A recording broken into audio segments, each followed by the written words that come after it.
Hello, all my friends. I'm Praveen. Welcome to my YouTube channel. Here in this series, I will discuss about cloud-related real-time issues questions, which can be helpful to clear the AWS certification exam. And I will try to cover all the category which can be asked in AWS certification exams. So be with me please drop your valuable comments. And if anyone want to join and try to do more discussion related cloud topics, so please feel free to contact me. Email you will find on the description area. So let's discuss the use cases. Okay. So herein you see the screen. The questions. The company is planning to launch MongoDB, Express, React, and Node.js applications with Amazon RDS MariaDB databases to serve its client worldwide. And the application run on on-premises server and reserved EC2 instances. And for security policy, the database credential must be encrypted both at rest and in transit. Application will be used these credential, and solution architect is responsible to manage all the aspects of the application architecture and the production deployment. So the question is, how should architect automate the deployment process of application in the most secure manner? So you can take 1 or 2 minutes to read the question again. Then we will follow up this question.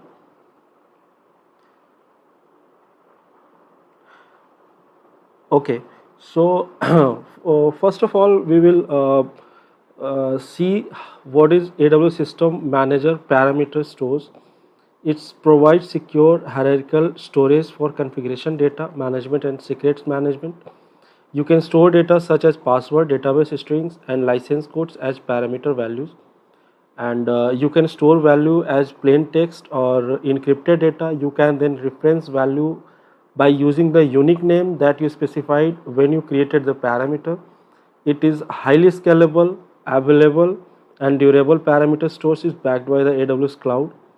And server and virtual machines in a hybrid environment require an IAM role to communicate with the system manager service.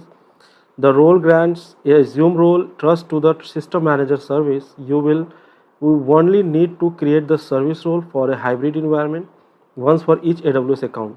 So user in your company or organization who will use system manager on your hybrid machines must be granted permission in IAM to call the SSM API.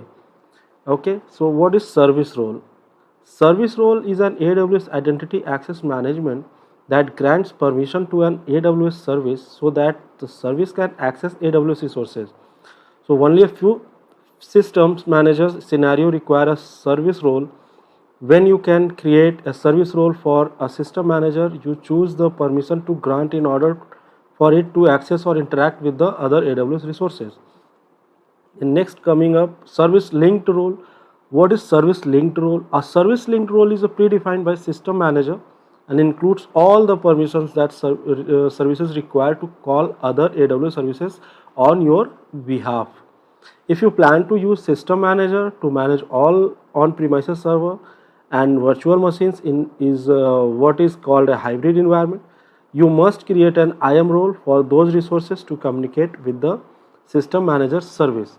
So here you can see the options. The first option is upload the database credential with the secure string data, type in AWS system manager parameter store, install the AWS SSM agent on all servers, set up a new IAM role that enable access and decryption of the database credential from the SSM parameter store, associated this role to the EC2 instances, create an IAM service role that will associated with an on-premises server, deploy the application package to the EC2 instances, and on-premises server is using AWS code deploy.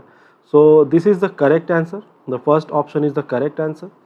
And let's see the next option, upload the database credential with a secure string data type in AWS System Manager parameter store. Install the AWS SSM agent on all server. The setup a new IAM role that enables access and decryption of the database credential from SSM parameters. store. Associate this role to all on-premises server and EC2 instances. Use Elastic Beanstalk to host and manage the application on both on-premises server and EC2 instances. Deploy the succeeding applications revisions to AWS and on-premises server using Elastic Beanstalk.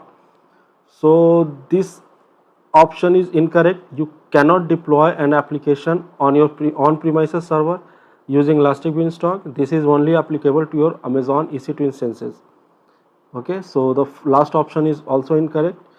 And the next is the upload the database credential with a secure string data type is AWS System Manager parameter stores. Install the AWS SSM agent on all servers. Set up a new IAM role that enables access and decryption database, and attach this IAM policy to instance profile for code deploy managed. Associate the same policy as well as and the code deploy launch the application packages to the Amazon EC2 instances on premises server is also incorrect. You have to use an IAM role and not an IAM policy to grant access to AWS System Manager parameter stores. Okay, and the last one is upload the database credential with the key rotation uh, with the key rotation in the AWS Secret Manager. Install the AWS SSM agent on all servers. Set up a new IAM role and enables access the decryption of the database credential from the SSM parameter stores. Attach this IAM policy instances as well as the on-premises instances using AWS code deploy. Launch the application package on the Amazon EC2 instances and on-premises server is also incorrect. Although you can store the database credential to the AWS Secret Manager, but you still cannot deploy an application to your on-premises server using Elastic Beanstalk. So our first option is correct.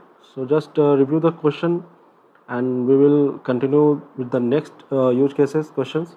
So thank you for